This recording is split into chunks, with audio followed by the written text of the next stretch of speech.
The Prophet by Kahlil Gibran. Chapter 5. Mustafa speaks on giving. Then said a rich man, "Speak to us of giving." And he answered, "You give but little when you give of your possessions. It is when you give of yourself that you truly give. For what are your possessions but things you keep and guard for fear you may need them tomorrow? And tomorrow, what shall tomorrow bring to the overprudent dog, burying bones in the trackless sand, as he follows the pilgrims into the holy city? And what is fear of need but need itself? Is not dread of thirst, when your well is full, the thirst that is unquenchable? There are those who give little of the much which they have, and they give it for recognition, and their hidden desire makes their gifts unwholesome. And there are those who have little and give it all. These are the believers in life and the bounty of life, and their coffers is never empty. There are those who give with joy, and that joy is their reward. And there are those who give with pain, and that pain is their baptism. And there are those who give and know not pain in giving, nor do they seek joy, nor give with mindfulness of virtue.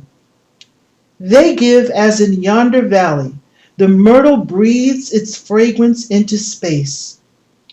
Through the hands of such as these God speaks, and from behind their eyes he smiles upon the earth. It is well to give when asked, but it is better to give unasked, through understanding. And to the open-handed, the search for one who shall receive is joy greater than giving. And is there aught you would withhold?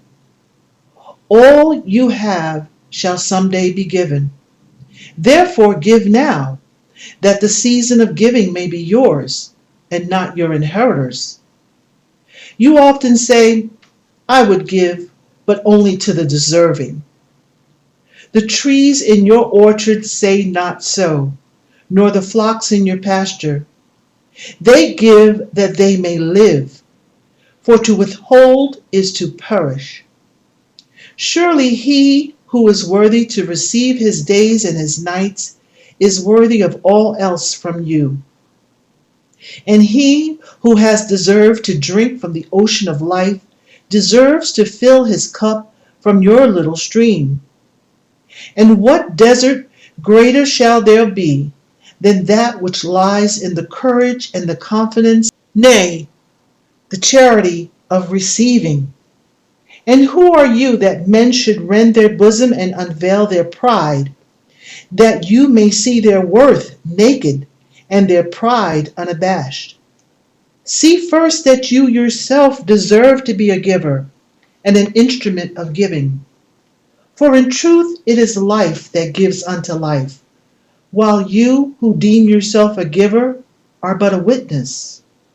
And you receivers, and you are all receivers, assume no weight of gratitude, lest you lay a yoke upon yourself and upon him who gives.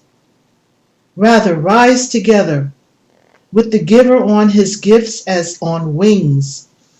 For to be over mindful of your debt is to doubt his generosity, who has the free-hearted earth for mother and God for father. Chapter 6.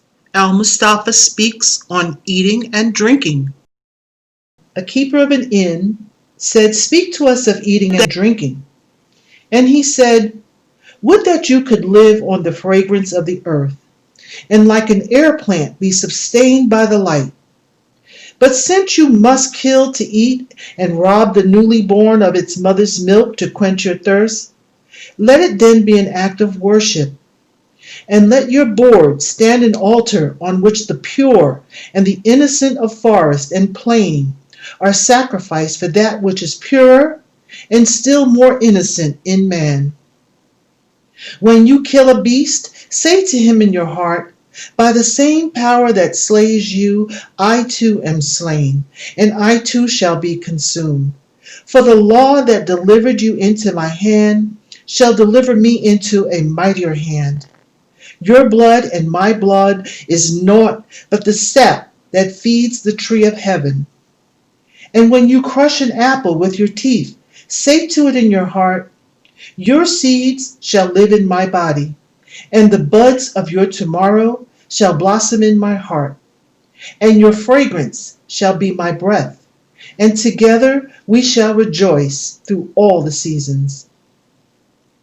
And in the autumn, when you gather the grapes of your vineyards for the winepress, say in your heart, I too am a vineyard, and my fruit shall be gathered for the winepress. And like the new wine, I shall be kept in eternal vessels. And in winter, when you draw the wine, let there be in your heart a song for each cup. And let there be in the song a remembrance for the autumn days and for the vineyard and for the wine. Chapter 7, on work. Then the plowman said, speak to us of work. And he answered, saying, you work that you may keep pace with the earth and the soul of the earth. For to be idle is to become a stranger unto the seasons, and to step out of life's procession that marches in majesty and proud submission toward the infinite. When you work, you are a flute through whose heart the whispering of the hours turns to music. Which of you would be a reed, dumb and silent, when all else sings together in unison? Always you have been told that work is a curse, and labor a misfortune. But I say to you that when you work, you fulfill a part of earth's furthest dream, assigned to you when that dream was born. And in keeping yourself with labor, you are in truth loving life. And to love life through labor is to be intimate with life's inmost secret.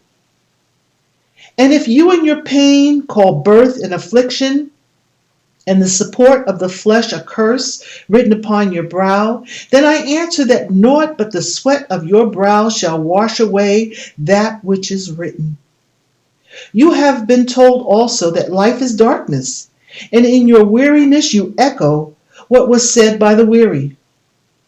And I say that life is indeed darkness, save where there is urge, and all urge is blind, save when there is knowledge. And all knowledge is vain, save when there is work. And all work is empty, save where there is love.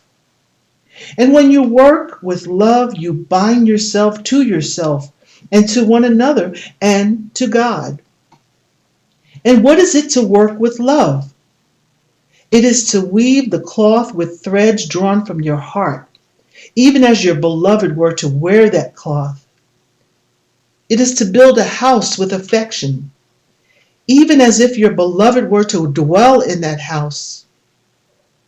It is to sow seeds with tenderness and reap with harvest with joy, even as if your beloved were to eat the fruit. It is to charge all things you fashion with a breath of your own spirit, and to know that all the blessed dead are standing about you and watching. Often I have heard you say, as if speaking in sleep, he who works in marble and finds the shape of his own soul in the stone is nobler than he who plows the soil.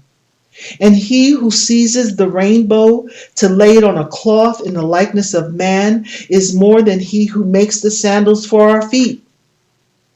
But I say, not in sleep, but in over wakefulness of noontide, that the wind speaks not more sweetly to the giant oaks than to the least of the blades of grass. And he alone is great who turns the voice of the wind into a song made sweeter by his own loving. Work is love made visible.